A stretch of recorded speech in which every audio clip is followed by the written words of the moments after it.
এতিয়া সৰিয়হ ফুলাৰ বতৰ আৰু সৰিয়হ ফুলৰ হালধীয়া দলিচা এতিয়া হাত বাউলি মাতিছে। ঢেকিয়াজুলিৰ বৰচলাৰ গোসাইঘাট অঞ্চলত কৃষকসকলৰ যি সৰিয়হৰ খেতি, এই সৰিয়হৰ খেতিত এতিয়া দৃষ্টিনন্দন পৰিৱেশৰ সৃষ্টি হৈছে। সৰিয়হ ফুলৰ হালধীয়া দলিচাই এতিয়া হাত বাউলি মাতিছে সকলোকে। মই পৰিৱেশ দেখুৱাম ঢেকিয়াজুলিৰ যি বৰচলাৰ গোসাইঘাট অঞ্চল আছে, ওৰাং ৰাষ্ট্ৰীয় উদ্যানৰ এটা দাঁতিকাষৰীয়া অঞ্চল আৰু এই অঞ্চলটোত বহু কৃষকে সৰিয়হ খেতি কৰিছে আৰু এতিয়া সৰিয়হৰ খেতিত সৰিয়হ ফুলৰ যি হালধীয়া দলিচাই এক দৃষ্টিনন্দন পৰিৱেশৰ সৃষ্টি হৈছে। মোৰ কেমেৰা সহযোগী সেই পৰিৱেশ দেখুৱাইছে। এই যি ওৰাং ৰাষ্ট্ৰীয় উদ্যানৰ দাঁতিকাষৰীয়া অঞ্চল আছে, ঢেকিয়াজুলিৰ বৰচলাৰ গোসাইঘাট অঞ্চল, আৰু এই অঞ্চলটো বাৰিষাত জলমগ্ন হৈ থাকে এই অঞ্চলটো। আৰু এতিয়া খৰালি সময়ত এনেধৰণে কৃষকসকলে ইয়াত সেউজীয়া সপোন ৰচে, বিভিন্ন ধৰণৰ কৃষিকাৰ্য তেওঁলোকে কৰে। ইয়াৰ অংশৰূপে সৰিয়হ খেতি এই সময়টোত তেওঁলোকে কৰে আৰু এয়া সৰিয়হ ফুলৰ যি হালধীয়া দলিচাই এনেধৰণে হাত বাউলি মাতিছে আৰু এই অঞ্চলটোৰ শোভা বৃদ্ধি কৰিছে। মই দেখুৱাইছোঁ ওৰাং ৰাষ্ট্ৰীয় উদ্যানৰ এটা দাঁতিকাষৰীয়া অঞ্চল আৰু এই অঞ্চলটো বাৰিষাত জলমগ্ন হৈ থাকে আৰু খৰালি সময়ত এনেধৰণে বিভিন্ন ধৰণৰ খেতি কৰে এই অঞ্চলটোৰ চহা কৃষকসকলে। আৰু ইয়াত যথেষ্ট সৰিয়হৰ খেতি কৰে তেওঁলোকে। সৰিয়হ ইয়াতে যথেষ্ট উৎপাদন হয়। যেনিয়ে দেখি তেনিয়ে কেৱল হালধীয়া ফুলৰ এই হালধীয়া দলিচা, সৰিয়হ ফুলৰ যি হালধীয়া দলিচা এনেধৰণে দৃষ্টিনন্দন পৰিৱেশৰ সৃষ্টি কৰিছে ঢেকিয়াজুলিৰ বৰচলাৰ ওৰাং ৰাষ্ট্ৰীয় উদ্যানৰ দাঁতিকাষৰীয়া অঞ্চল গোসাইঘাট অঞ্চলটোত। বহু কৃষকে ইয়াতে সৰিয়হৰ খেতি কৰিছে আৰু মই দেখুৱাইছোঁ এক সৰিয়হ খেতিৰ যি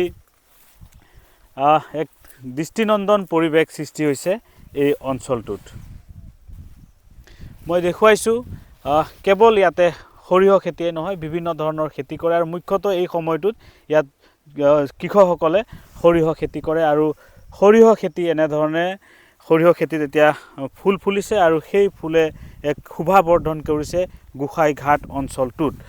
এগৰাকী কৃষক আছে, মই তেওঁৰ সৈতে কথা পাতিম। কি ক'ব, আপোনাৰ নামটো কি?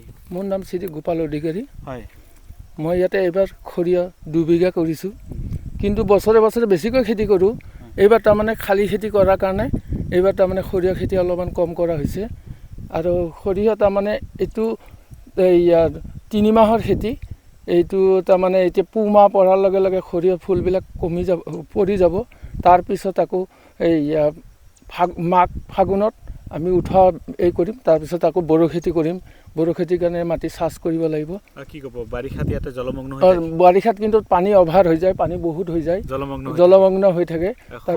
খৰালি সময়ত খৰালি খেতিৰ টাইমত আৰু হাঁহি মুখেৰে আমি হাঁহি থাকোঁ আৰু সৰিয়হ চৰিয়হবিলাক ভাল হয়। সেইটো কিমান কৃষকে ইয়াতে খেতি কৰিছে? ইয়াত কমেও কিজানি 50-60 জনে মানে কৰিব পাৰে। কিমান বিঘা আছে ইয়াতে মাটি? এইটো চিটাত আছে এই 7 বিঘা। বিঘাই বিঘাই কৰিছে। সেইটো পাৰো আছে? সেইটো পাৰেও আছে, সেইটো চাইডত আছে। ইয়াৰ কাষতে ওৰাং ৰাষ্ট্ৰীয় কাষতে ওৰাং ৰাষ্ট্ৰীয় আছে। আপোনাৰ ঘৰ ইয়াতে? মোৰ ঘৰ ইয়াতে। কি ক'ব, ইয়াতে বনভোজো খায় নেকি? বনভোজ খায়। এতিয়া জানুৱাৰী আহিলে ডিচেম্বৰৰ পৰা ইয়াতে বনভোজ খায়। এই মোৰ ঘৰখনতে খায়, কিনাৰতে বনভোজ খায় মানুহবিলাকে। বহুত হাঁহি ফূৰ্তি, পৰিৱেশটো খুব ধুনীয়া। পৰিৱেশটো ধুনীয়া। কিন্তু এটা কথা, কিন্তু যোনবিলাক বন্ধু বছৰৰ মূৰত দেখা পাওঁ আৰু তেতিয়া আৰু বেছি ভাল লাগে আৰু মানুহখিনি জেগাখিনি লগ পাই যাওঁ, তেতিয়া বেছি ভাল লাগে। সেইটোৱে মোৰ ইমানখিনি। নিশ্চয়কৈ এয়া আছিল গোপাল অধিকাৰী আৰু এইগৰাকী কৃষক যথেষ্ট কষ্ট কৰি এই ওৰাং ৰাষ্ট্ৰীয় উদ্যানৰ কাষত জীৱ জন্তুৰ সৈতে সংঘাত, বিভিন্ন সময়ত হাতী বাঘ ওলাই এই অঞ্চলটোত।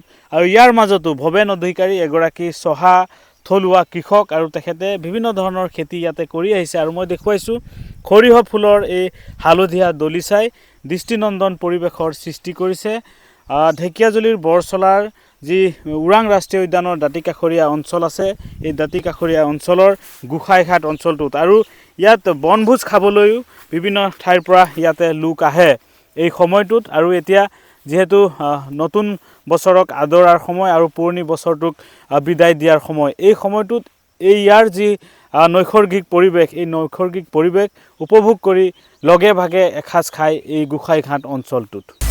আপুনি বিচৰা বাতৰি পাব কেৱল নিউজ 18 এপত। নিউজ 18 এপ ডাউনলোড কৰিবলৈ স্কেন কৰক এই QR কোড।